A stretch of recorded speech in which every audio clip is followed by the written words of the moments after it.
సముద్ర లోతున ఉండే జంతువులు ఒక చిత్రమైన రహస్య పరిణామంలో ఉన్నాయి. ప్రస్తుతం ఎన్నో అసహ్యమైన జీవులు ఇందులో ప్రాణం పోసుకున్నాయి. నమ్మలేకపోతున్నారు కదా? అయితే ఇక్కడ చూడండి.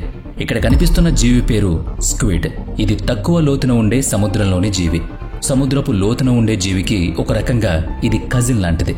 అయితే ఇక్కడ మనం స్పష్టంగా చూడొచ్చు, సముద్ర గర్భాన ఉండే ఈ జీవి భయంకరమైన ఆకారంతో రూపుదిద్దుతుంది. అయితే సముద్రపు లోతున ఉండే జీవులన్నీ ఇలా జీవించడానికి తమ మనుగడను నిలుపుకునేందుకే భయంకరమైన రూపాలుగా మార్చుకోవాల్సి వస్తుంది. భయంకరంగా మాత్రమే కాదు, విచిత్రంగా కూడా ఉన్న జీవులు ఉన్నాయి. 2 లీటర్స్ బాటిల్ అంత పొడవుండే ఈ సిర్కాస్టిక్ ఫ్రింజ్ హెడ్ ను చూడండి. చూడ్డానికి ఇంత చిన్నగా ఉన్నా నోరు తెరిస్తే మాత్రం ఒక మనిషిని అమాంతం మింగేయగలదు. ఇక్కడ మరొక జీవిని చూస్తే ఆశ్చర్యం కలుగుతుంది. కనుగుడ్డు బయటకొచ్చి ఇలా మన ముందు నుంచుందా అనిపించేంత ఘోరంగా ఉంటుంది. విచిత్రంగా భయంకరంగా ఉండే ఈ స్వభావం సముద్రపు లోతున ఉండే జీవులను ప్రభావితం చేస్తుంది. దీంట్లో ఏ సందేహం లేదు. సముద్రంలో ఉండే కఠినమైన వాతావరణంలో ఇవి చాలా మారాయి అనుకుంటున్నారేమో. అస్సలు కాదు. భూమి మీద కూడా కఠినమైన వాతావరణం ఒక్కచోటే ఉంటుంది.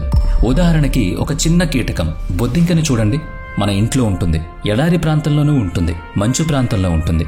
అయితే వాటి పరిణామంలో మాత్రం కొద్దిగా తేడాలు ఉండొచ్చు, ఘోరంగా మాత్రం ఉండకపోవచ్చు. మరి సముద్రపు లోతున ఉండే జీవులు ఇంత భయంకరంగా భీభత్సంగా వాటి రూపును సంతరించుకోవడానికి కారణమేంటి? ఈ విషయం మీద అధ్యయనం చేస్తున్న పరిశోధకులు సముద్రపు అడుగున ఈదుతున్న జీవి ఒక తలలేని చికెన్ దొరికింది. అది వీటన్నిటికీ సమాధానమిచ్చింది. 2018లో అంటార్కిటికాలోని డీప్ సీ వాటర్లో శాస్త్రవేత్తలు కొన్ని కెమెరాలు అమర్చారు. అక్కడే వాళ్ళకి ఈ తలలేని చికెన్ కనిపించింది. అంటార్కిటికా సముద్రపు లోతున దొరికిన ఈ జీవి చాలా ఆశ్చర్యకరంగా అనిపించింది. పైగా దానికి తల లేదు. అందుకే అది కనిపించిన శాస్త్రవేత్త వెంటనే తన గురువుకి సమాచారం ఇచ్చాడు. అతను కూడా ముందు నమ్మలేదు, కానీ కళ్ళారా చూసిన తర్వాత నమ్మక తప్పలేదు. ఎందుకంటే అది ఒకవైపు నుంచి చూస్తే క్రిస్మస్ టర్కీలాగా కనిపిస్తుంది, మరోవైపు నుంచి చూస్తే దాని శరీరంలో కేవలం ఒకవైపు తెరిచి ఉన్నట్టుగా కనిపిస్తుంది.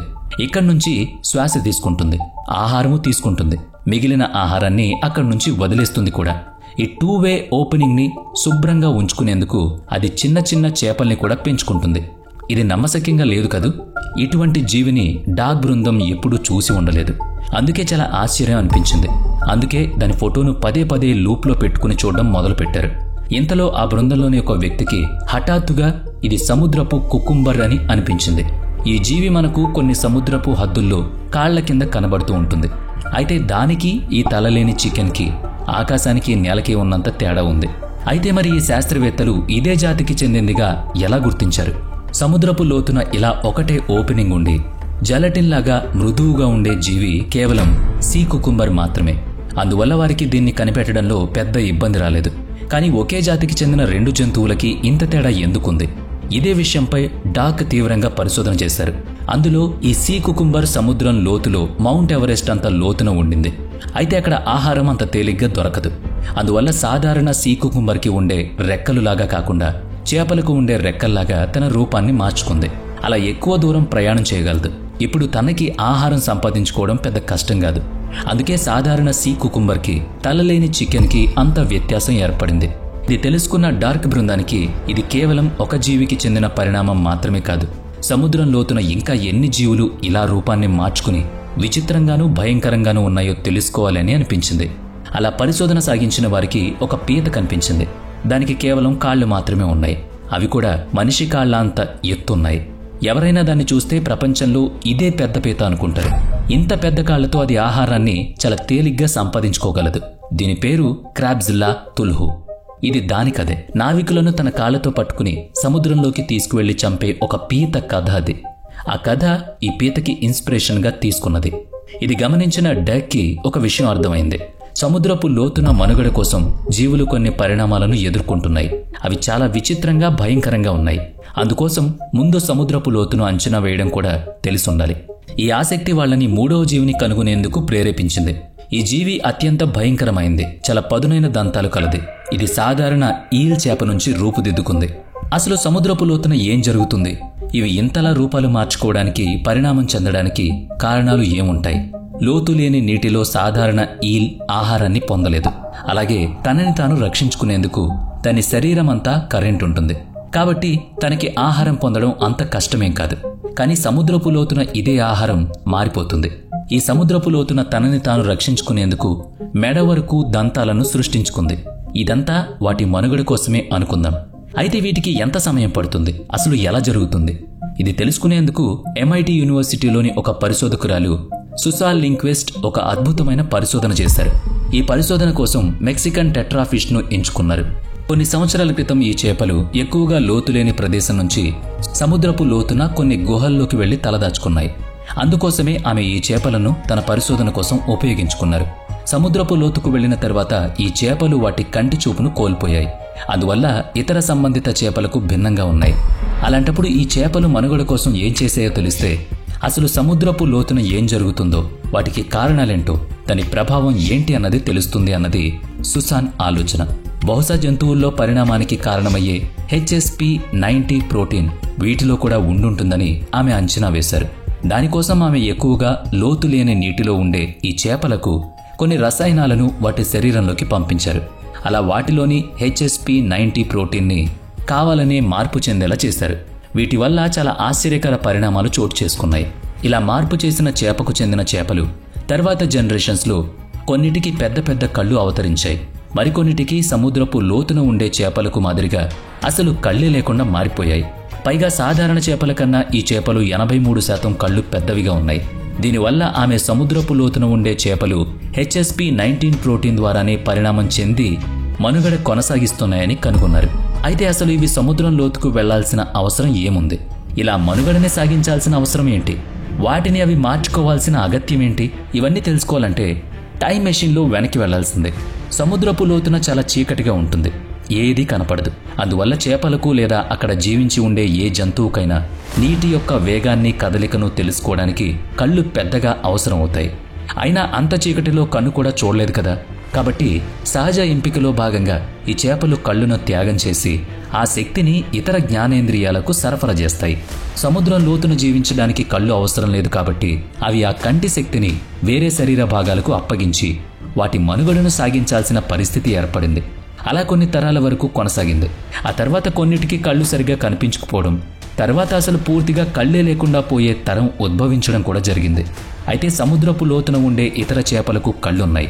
ఒకవేళ లోతులో ఉండే జీవుల కళ్ళు మనుగడకి ప్రాధాన్యం లేనప్పుడు అవి కూడా గుడ్డిగానే ఉండాలి కదా.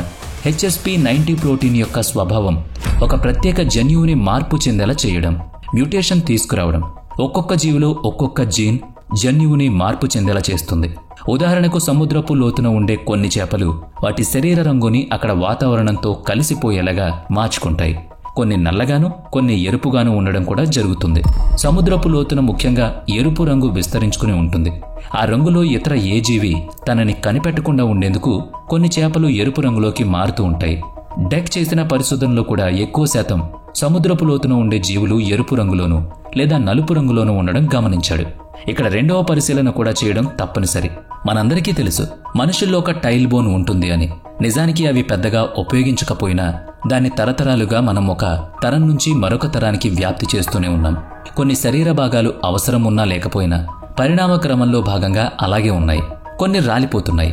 అలాగే ఈ చేపల్లో కూడా కళ్ళు సముద్రపు లోతున అవసరం ఉన్నా లేకపోయినా కొన్ని తరాలుగా అలాగే ఉండడం వలన ఉపయోగం లేని ఒక శరీర భాగం కింద మారిపోయాయి. అయితే సముద్రపు లోతున ఉండే జీవులు భయంకరంగా ఉండడానికి కారణం తెలిసిపోయిందా? ఇదే కారణమా అని కూడా చెప్పలేం. ఎందుకంటే కేవలం HSP19 ప్రోటీన్ మాత్రమే ఇందుకు కారణం కాదు.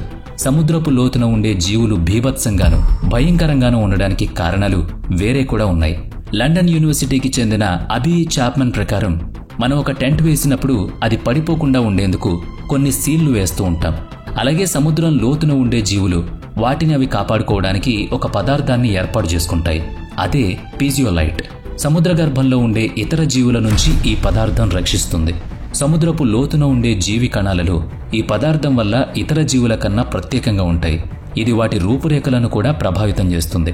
అయితే అన్నిట్లో ఇలా ఉంటుందని చెప్పలేం. కొన్ని జీవులు వాటి శరీరంలోని ప్రతి అంగుళం ఒత్తిడిని తట్టుకునేలాగా తయారు చేసుకుంటాయి. దీంట్లో ఏ సందేహం లేదు. అయితే సముద్ర గర్భంలో ఉండే ఒత్తిడిని తట్టుకోవడానికి ఏ ఆకారంలో జీవి ఉండాలి అన్నదానికి సమాధానం గోళాకారం. సీ కుకుంబర్ యొక్క రూపం ఒక పొడవాటి గుడ్డు ఆకారంలో ఉంటుంది. కొన్ని చేపలకు కింద దవడ పెద్దగా ఉంటుంది. అందుకు కారణం సముద్రం పైన తేలియాడుతున్న చిన్న చిన్న చేపలను వదిలేసిన ఆహారాన్ని ఆ కింద దవడ సముద్ర గర్భంలో ఉన్న చేపలని ఈజీగా తినడానికి ఉపయోగపడుతుంది. సముద్రపు గర్భంలో జీవించడానికి అక్కడ ఉండే జీవులు వాటి కణ మార్పులతోనూ శరీర ఆకార మార్పులతోనూ ప్రోటీన్ మార్పులతోనూ జన్యు మార్పులతోనూ పరిణామం చెందుతాయి అన్న విషయం అర్థమైంది కదా. అయితే ఇక్కడ ఒక విషయం గమనించారా? మనం వీడియోని మొదలుపెట్టినప్పుడు చూసిన జీవులు అన్నీ కొంచెం విచిత్రంగా భయంకరంగా అనిపించాయి. కానీ వీడియోని ఇంత దూరం చూసిన తర్వాత అవి మనకు సాధారణంగానే అనిపించాయి. అంటే విచిత్రంగా భయంకరంగా ఉండే జీవులు మనకి ఒక్కసారిగా అలా చూస్తూనే అనిపిస్తాయి. కానీ వాటిని చూస్తూ ఉంటే మాత్రం సాధారణంగానే ఉంటాయి. అంటే మనకు తెలియని జీవులు మనం ఊహించని విధంగా ఉంటే అప్పుడు మనలో భయం కలుగుతుంది. అదే వాటిని చూస్తూ అలవాటు పడిపోతే భయం అనిపించదు. ఇక్కడ ఒక చిన్న ఉదాహరణ చెప్పుకుందాం. ఒక సర్కస్లో యాక్టర్ భయంకరంగా దెయ్యంలాగా తయారై మీ ముందుకొస్తే ఖచ్చితంగా ఎవరైనా సరే భయపడతారు. అవే దుస్తులు వేసుకున్న పక్క వాళ్ళని చూసి కూడా మనకు భయం కలుగుతుంది.